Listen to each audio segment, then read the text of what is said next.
Yeah. What? Oh my word. Ugh. Is it time for the episode already? It is, Peach? Is it time for the episode? Hi, welcome to Cockatude. Cockatoos with attitude. What happens when you've been sleeping? It's hard to wake up. Hi, and welcome to Cockatude. Cockatoos with Attitude, episode 94. What is the importance of sleep in a parrot's life?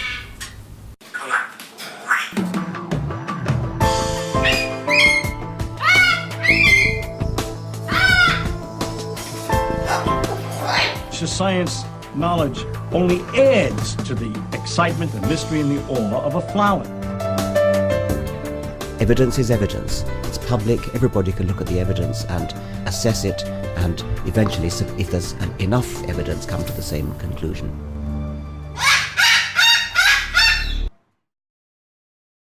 The Chloe Sanctuary hopes to give you insight into the health and happiness of your companion parrots. We hope to help you build happy homes using reliable and proven tools. The best homes are built on a rock-solid foundation. And the best foundation for a happy home is the bedrock of science. When we stand on the shoulders of giants, the scientists who have worked long and diligently to understand our companions, we can reach new heights of understanding. And understanding is the key to success. I think treated, most of these birds have a good prognosis, and I would say What does avian veterinary medicine have to tell us about our feathered friends? How can the tools of behavior shaping make our homes happier for us and our companions? Shake. How can we deal with biting, screaming, or other misbehavior? What is it like to live among parrots? Let them roam around about you and share a life with them. How much freedom do you give them? What happens if you form a bond of trust with them?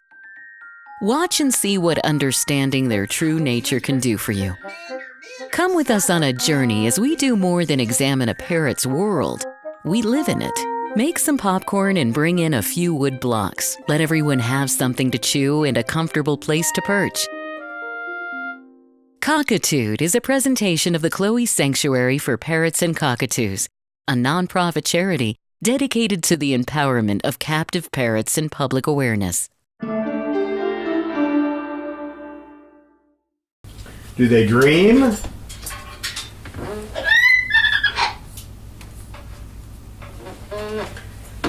Let's explore this together. I'd like to start this episode by reading a story that I wrote some time ago. You don't write short stories to try to make money. There isn't much money in short stories. As Stephen King said in his book about writing, you write a story because you have to. It's like an itch you gotta scratch. You wake up in the middle of the night with this idea and you just, Bob, be nice. You wake up in the middle of the night with this idea, Bob-a-loo, be nice to her. Bob, be nice to her. And it just demands that you do something. It demands that you write it. So it's kind of like giving birth, I guess, although I would not be an expert on that. So now, the story. Does she dream? Does she dream? Yesterday had been such sadness. When I came home, my cockatoo had lost 6 feathers, 2 of them badly chewed. I do everything I can to help. I study clinical manuals, read the latest research, consult my avian veterinarians, and use everything I can to fight the problem. Still, sometimes I feel just hopeless. Habituation, they call it. The page-long flowchart in one veterinary manual shows just how difficult feather-destructive behavior is to correct. I went to bed with that thought heavy on my mind. I had set the alarm for 8 a.m. An early riser I am not. Somehow a faint trickle of light from above woke me. I felt strange. There was a stillness in the air, and it seemed that I could feel the warmth of approaching dawn. This would be difficult to do from my bedroom because I never leave the window open. As the light slowly grew, I made out the faint shapes of leaves surrounding me. They appeared enormous. I became captivated by a growing certainty that I was now deep in the bowels of a forest, far from my bed and the life I knew so well. Could I be dreaming? Even though there was not a breath of wind, the pungent smells of wet earth, moss, and unmistakable scent of recent rain rose to greet me. My dreams were never this clear.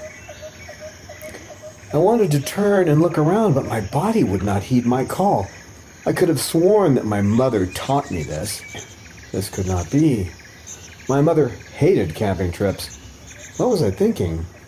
It was then that I noticed that I was standing, my feet clenched tightly around something below, like a night watchman at his post. I stood erect and alert against the vanishing darkness. It was wonderful. My age had slipped away from me. The pain and ache of being in my 50s was gone. I felt young again, like a teenager. It was then that I noticed that I had forgotten my name. Did I have a name? Surely I did. I could not remember. Words began to escape me, too. Instead, I found a history of memories and feelings stretching back many years, and much like the frames of a movie in slow motion, they showed me who I was and where I belonged. All my companions knew who I was. Names meant nothing. I was home in my flock, and I was a lesser sulfur-crested cockatoo. I began to wonder if I had read the legend of Merlin and King Arthur once too often. My mother and father cockatoos were not far from where I stood. They, too, were as still as stone. It was their morning call that would break me from my post, and I would wait for that sound, as I had since I was a fledgling. Then it happened.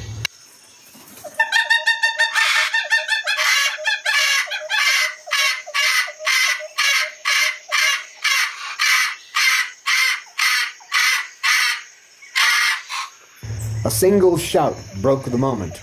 All at once, 100 voices rose up like trumpets to greet the new day. I heard my mother and father in that symphony.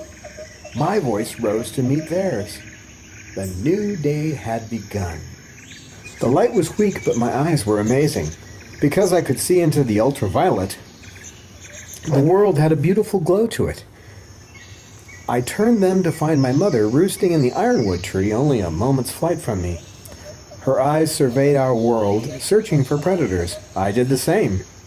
Using the skills she had perfected in me over the 4 years of my life, I looked and listened for signs of danger. It was something I could do all day. Dad broke from his roost and darted into the sky with his loud, boisterous voice.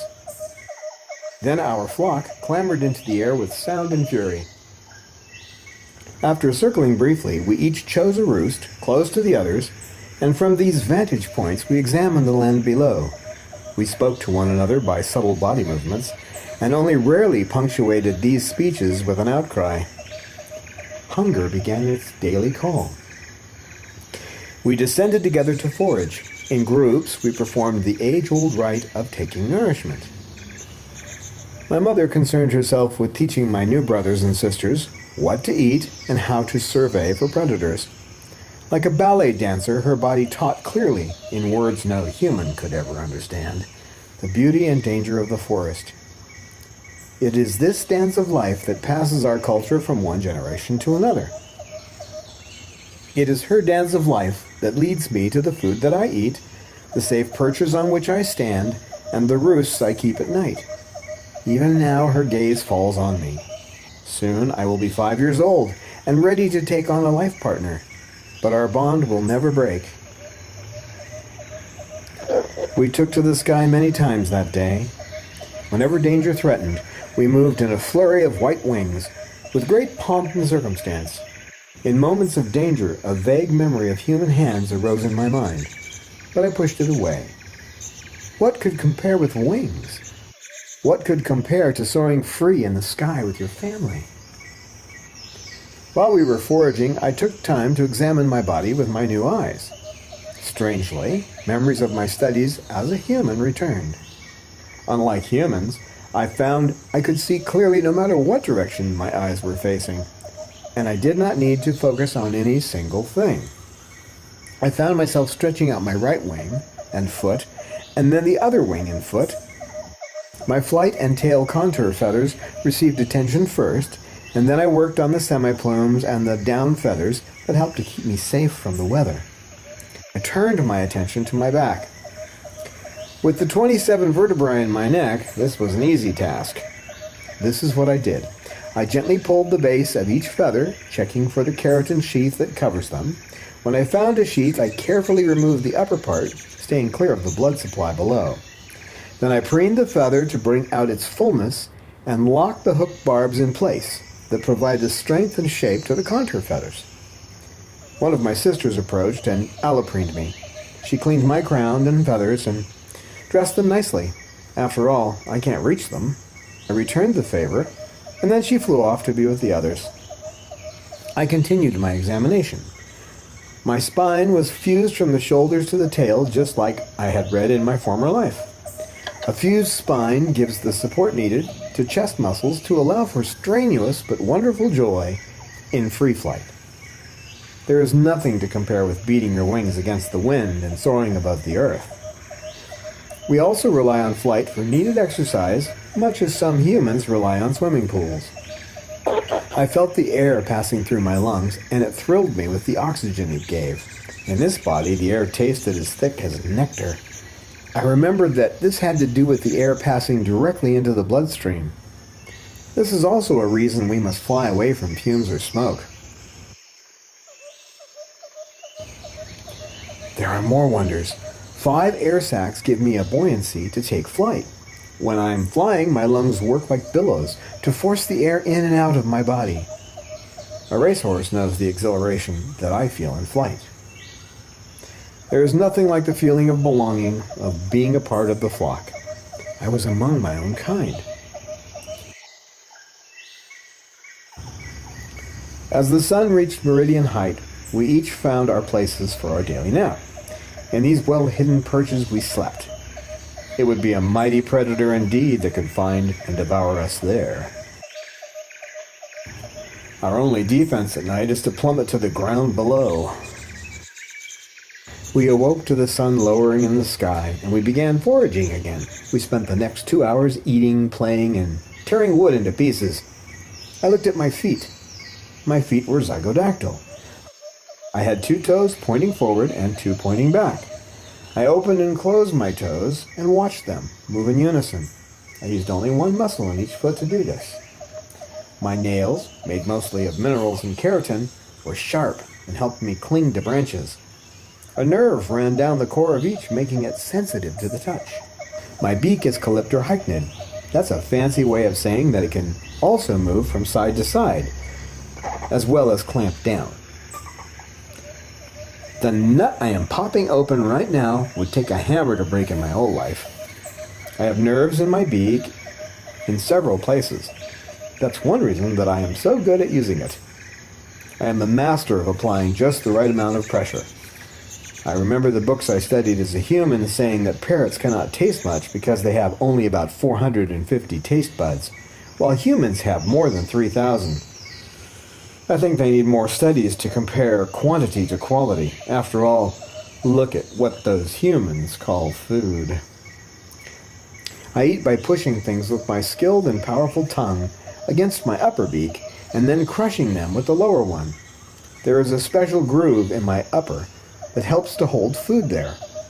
My beak is a constantly growing living thing, even if the outside of it is hard like a nail. As the sun set, we found our safe places and cried out to the dying of the light. I fell fast asleep. A loud noise startled me, and I fell off my perch in the darkness towards the ground below. Somehow I just kept falling. Was this a falling dream? Now it seemed that I was standing again. I closed my eyes, and I wanted to keep them closed forever.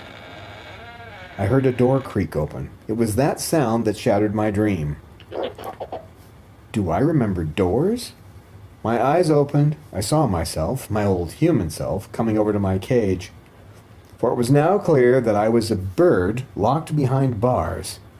I watched with amazement as the old me in human form unlocked the door to the cage and opened it.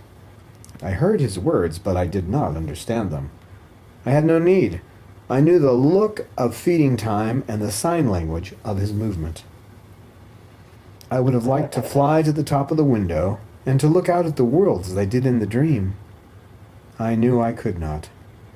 My old human self had cut my feathers, and I could not fly. I am ever more nervous about predators now that I cannot fly to safety. It had been the old dream, the dream that comes every night of a place called the forest and the family I never knew. It is more than a dream. It is a need. I am no stranger to sadness. When I was sad and lonely a few years ago, I began to pull out my feathers. Sometimes I cried out loud, but no one came to fill my emptiness. My old human self is kind to me and does not cover me or place me alone in another room as others did. He takes me out every day, and I play under his watchful eye. He cooks food for me and gives me toys, yet the ache still remains. Pulling my feathers out seems something I need to do, and I don't know why. A buzzing sound begins to annoy me. It grows louder and louder like a giant bug next to my ear. I recognize the sound finally. It's my alarm clock. I awake. In a few moments, I finally got my bearings. I did not turn into a cockatoo. It had been a dream. I noted the bumpy texture of the ceiling, the white walls of my bedroom, and the ticking of the clock on the wall. Am I still the human I was? Am I? Will I ever be the same again? I pulled my hands from under the covers and looked at them carefully. I thought of wings. Slowly I turned to stare at the large cage at the end of the room. I heard her rustle her feathers. She was awake now. Under the cage cover, I knew that she stood on her perch, waiting for me. Had she been dreaming?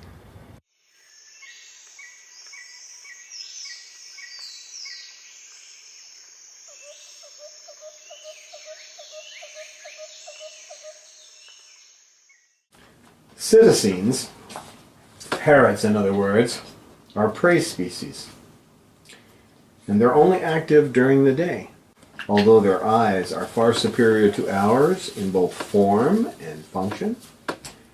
They don't see anything at night. So depending on where their habitat may be in the wild, they have sleep cycles that evolved in that habitat. It has always amused me that some say, you mostly hear this on the internet, that by increasing the amount of time a bird sleeps, it will reduce their mating behavior. Max won't be flaring his tail and riding your hand if he gets more sleep. This is certainly not true for birds that are native to Indonesia or any other equatorial area. According to Lynn Siebert, DVM, it's actually the opposite. Slightly less light may reduce mating behavior. So the jury is out on this issue. What loose? What loose? But, of course, they do need sleep. Without proper sleep, no animal will thrive. Dr. Siebert says that most experts agree that a natural photoperiod is preferred. But some birds may require more sleep than the natural photoperiod provides. So though you may have a parrot that would get 10 hours of sleep during the winter in its natural habitat, it may need more or less sleep in captivity than its wild cousins do in the jungle. In order to get proper sleep, they should be moved to a room that is quiet and dark. Simply covering their cage will not work. They're prey animals, okay? Prey animals are always alert. They're alert to the possibility of danger. They're looking. They're listening for predators. So being in a room, in a covered cage where people are active, where it is noisy, will keep them from getting good sleep. This is the purpose of the sleeping room. There are other reasons for this. Other reasons for having a night room, such as helping to establish a schedule that gives them a sense of ordering in their lives, or order in their lives. At about 5 p.m., you can see this in Sugar's behavior. Hey, Sugar. Hey, you. Sugar. Sugar bird. You're ignoring me. Sugar? Yeah, at about 5 p.m., you can see this in Sugar's behavior. She will actually cry and whine to be moved to her sleep cage. Our birds here at the sanctuary seem to enjoy their night room. Don't you guys? You guys are not getting your rooms today, though, okay? We don't have any rooms by the half hour. Cecil! Hey, you too, kid. You're vibrating down there. No vibrations. Good or hey, Cecil! Lorelei! Hey!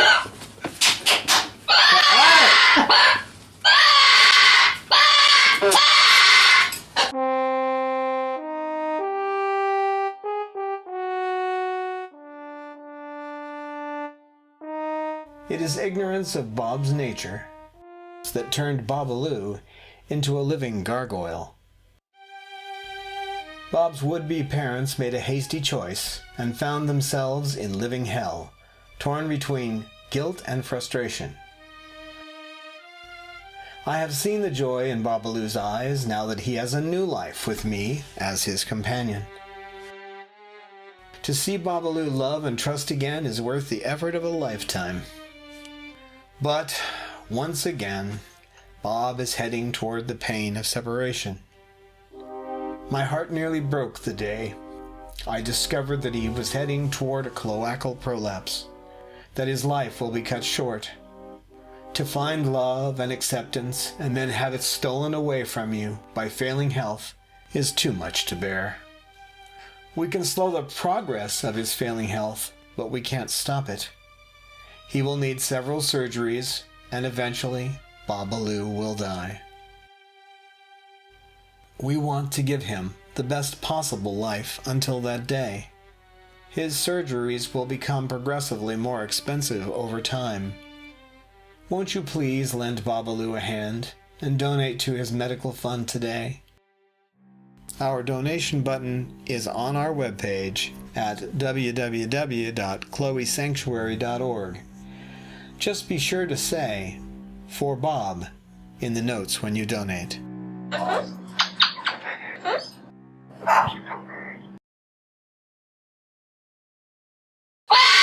You guys don't get into that too much. Parrots have an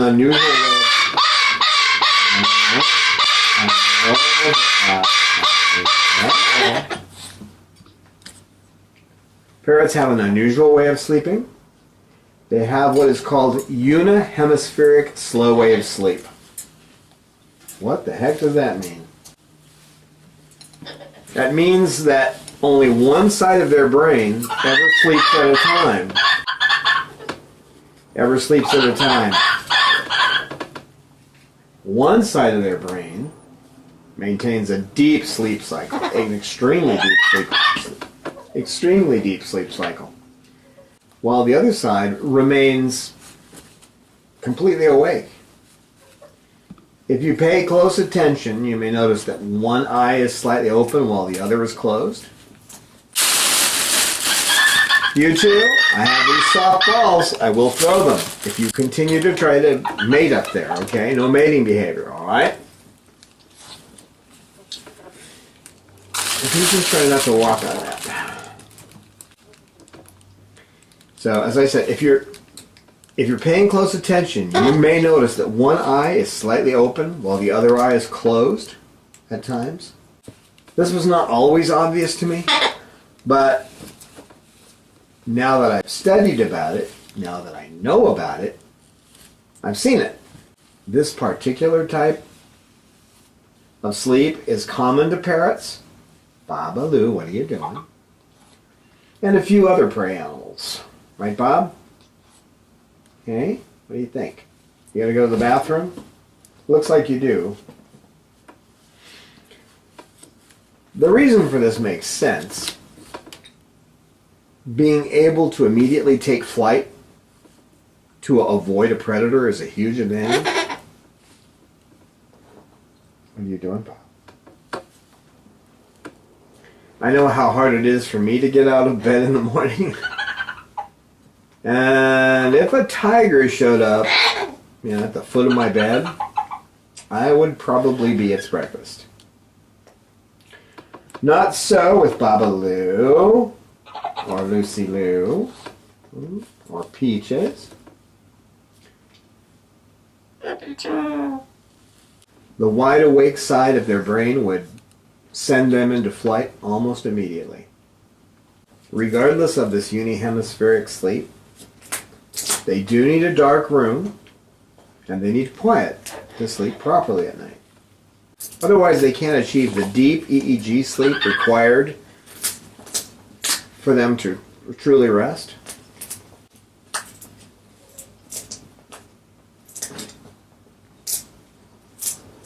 And what about that sleeping side? Faced with the same tiger, it would waken even slower than I do in the morning, if anyone can imagine that.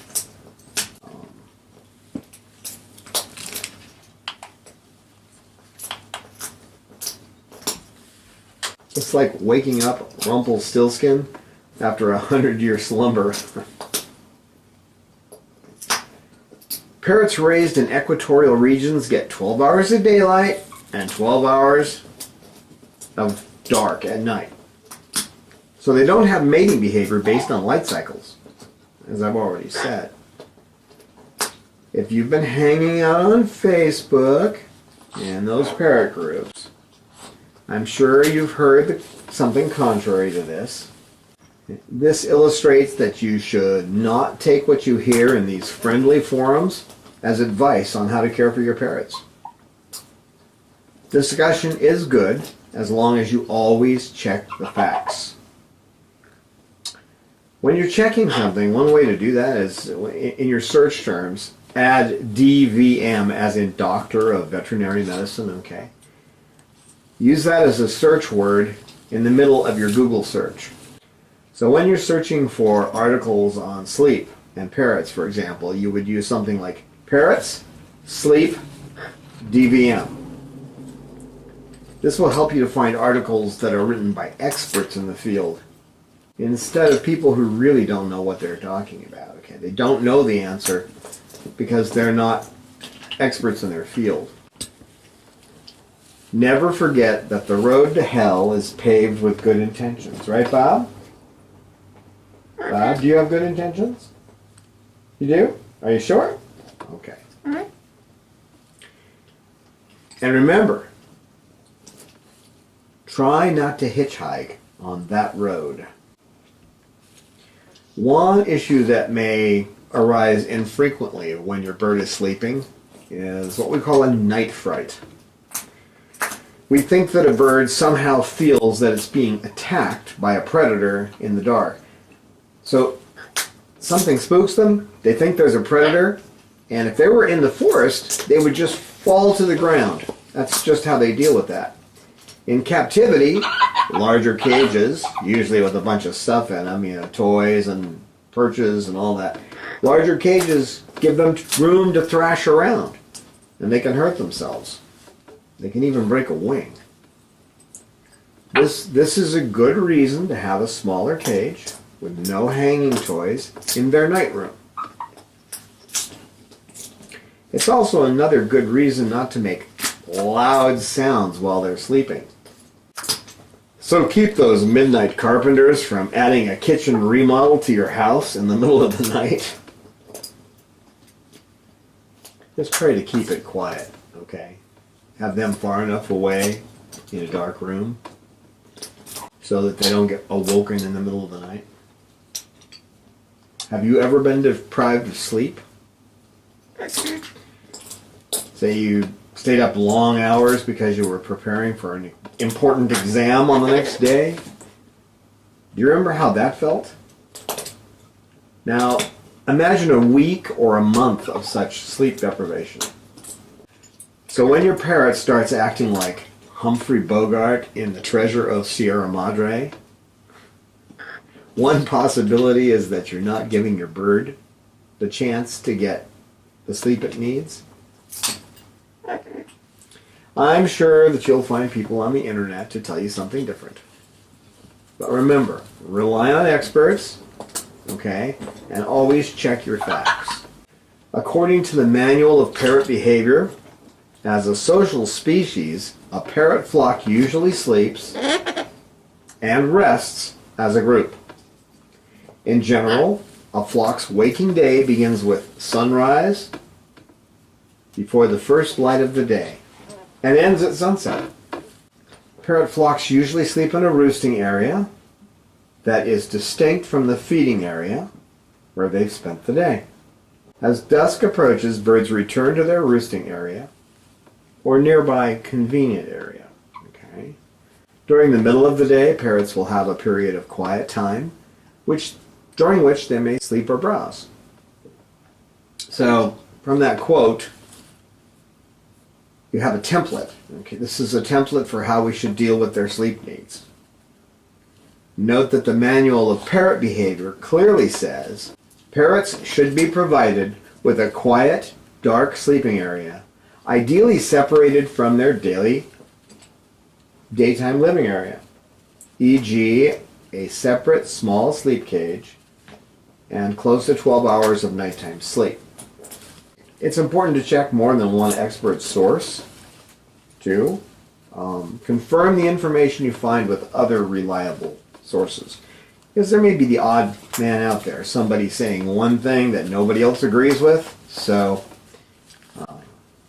try to look for the consensus. Another little known fact is that parrots spend more time sleeping than any other activity during the day. Keep in mind that they have unihemispheric sleep, so you don't always know when they're sleeping. Also, research leads us to believe that their sleep cycles are due to innate circadian rhythms, and not simply due to the stimulation of the world around them. So these cycles are built to their DNA, to the best of our current knowledge. So the question from the beginning of the episode, does she dream, invites a few more questions. If she does dream, on what side of her brain is she actually dreaming? And if she is dreaming, is she dreaming right now on her perch while she's eating pine nuts? With that thought, I will leave you to dream about our next episode. Peaches, you want to say, come on, Peach. Oh, baby girl. Come on up and say goodbye to our friends. Say goodbye to our people. Hi, I'm Don, the executive director of the Chloe Sanctuary and producer of Cockatude. I want to thank all of you for watching our videos. Pippa, are you having fun? You want to get up on the shoulder there, girl? I've been trying to come up with a way to provide higher quality videos and also reward our patrons. So now we have a paid account at Vimeo where we can post high quality, high resolution episodes. Right? Tell them all about it. Tell them all about it. Our patrons are the ones who are helping us pay for this upgrade, so only patrons will be able to see our new full episodes. Our YouTube videos will be about half as long as they were before. Pippa, the gang, and I would like to invite you to become a patron at patreon.com/Chloe Sanctuary. Just a single $1 an episode, we do 2 a month, will get you full access to these enhanced episodes. Right, Pippa? Yeah, Pippa agrees, yeah. Pippa's news, Peach's training tips, And Cecil's cool stuff found will only be on these new enhanced videos. Pippa wants you to know that she works very hard coming up with all the things for her segment, and she wants you to see them. She hopes you will join us on Patreon. Our patrons deserve the best, and we're hoping to give that to them with this new video platform. You can check out an example of the higher quality by going to chloesanctuary.org and clicking on the Cockatude tab on the top of the page. I also plan to upload video shorts on weeks where we don't do a new episode. There'll be lots of stuff inside the aviary, that kind of thing. Right, Pippa? Some behind the scenes stuff around here too, right? Beak trimming and stuff like that. Yeah, little stuff. So fly out to patreon.com/Chloe and join right now. We hope to see you there for the upcoming episode. Don't we, Pippa? Yeah, we do, don't we?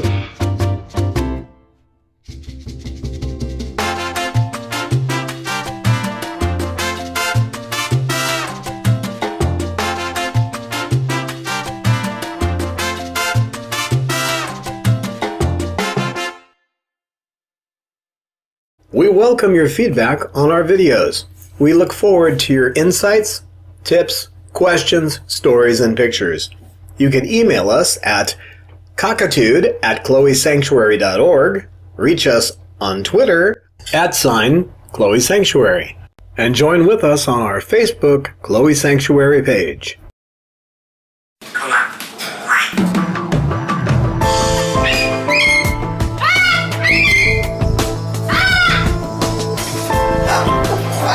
Science knowledge only adds to the excitement, the mystery, and the awe of a flower.